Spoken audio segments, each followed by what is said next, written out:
Yeah. I saw the one. Oh, no, he's sending out. Yeah, it's alright. It's alright. But, you know, only the mother can tell. I saw John, press man on Wednesday night. I gave him a right roast. We're over here! I was waiting for that. Yeah, because like I said you two are absolutely spitting image of each other. There's so much alike. Was he the one that scored that goal all this house? I can't remember last week's dude. Come on, Lion! Come on, Lion! Clark, you know where you're going when you're back? There. Onion bags that way! He needs a photo, come on. Onion bags that way! Who's in back? Hold up. Back. You're alright! You're alright! Come on, Ian! Toe! Toe! Toe! Toe! Toe! Toe! Toe! Toe! Toe! Toe! Toe! Toe! Toe! Toe! What are you saying? Toe. Down, oh. Kicked off early, what's he playing at? You sure up, I'm going to get back to you for 7:30. We're at Stourport after the Heanor Stourport game where the Lions have just won 2-1 after going a goal behind. With me I've got manager Glenn Clarence, first team coach Kenny Shinfield and two players Danny Booth and Danny Claridge. I come straight to you, Boothie. Yeah, you're looking fairly drained, mate. I know it's been a hard game today. What was it like having to fight to turn the game around today?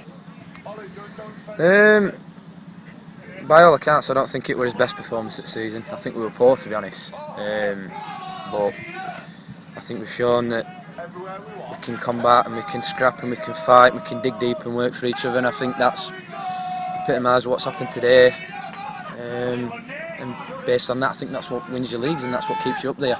And I'd rather talk about what we did wrong after winning than it's a long journey back losing. So on that aspect, I think we've done well.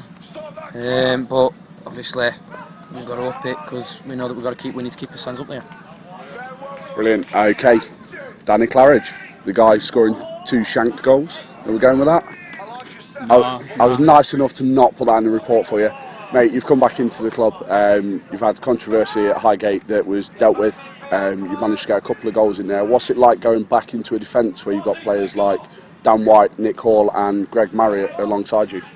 I feel like I've learnt a lot off Dan White. He's a great player, he's got a lot of experience. He's helping my game as well, especially positional. Greg Marriott, very strong, very fast player. He does a very good job. And obviously with Nick Hall, gives his heart every game. So yeah, I'm enjoying it. I'm loving it at the minute. Yeah, brilliant. Today, again, very hard game. I know you've had ringers up against you in the first half. They changed their shape a little bit of an easier job in the second half to pop it off, get it to someone else. Was it anything to do with what was said in the change rooms at half time? I think Glenn decided to go man for man in the middle, and it worked brilliantly because obviously he said that man for man, he felt that we, individually had the better players, and they shown today. Each man marked his man, did a good job. We scrapped for it, and then when we got the ball, it showed that obviously we could use the ball well, and we managed to get 2 goals. Brilliant. Okay, cheers, guys. Come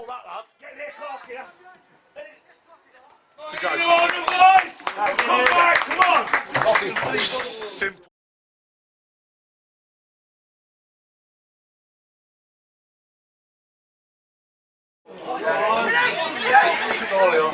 Yes, not surprised.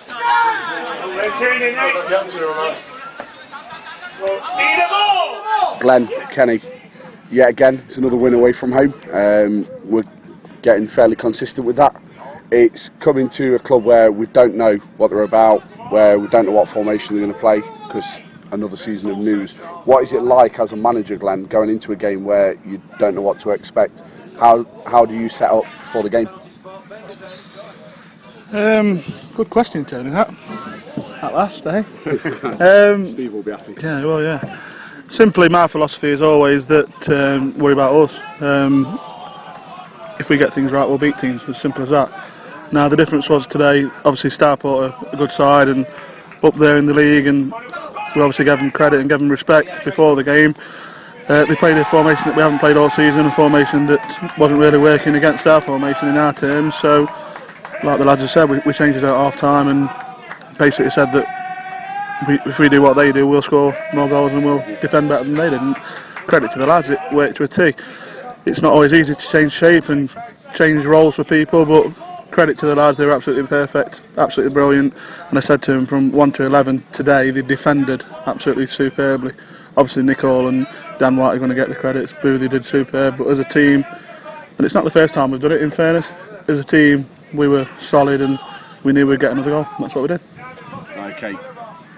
Half time, made 2 substitutions. I know that's often seen as quite a brave move.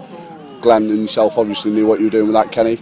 Does it say anything about the players coming off, the fact that they know that they're a part of the squad? Is it just the fact that we needed to change it to win the game?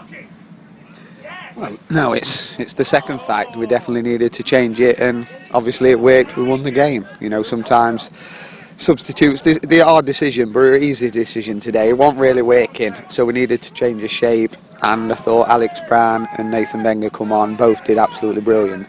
You know, Nathan had his head down in warm-up, and me and Glenn spoke to him before the game actually and said, look, you're going to come on and you're probably going to win the match. He didn't score a goal, but he definitely played a part.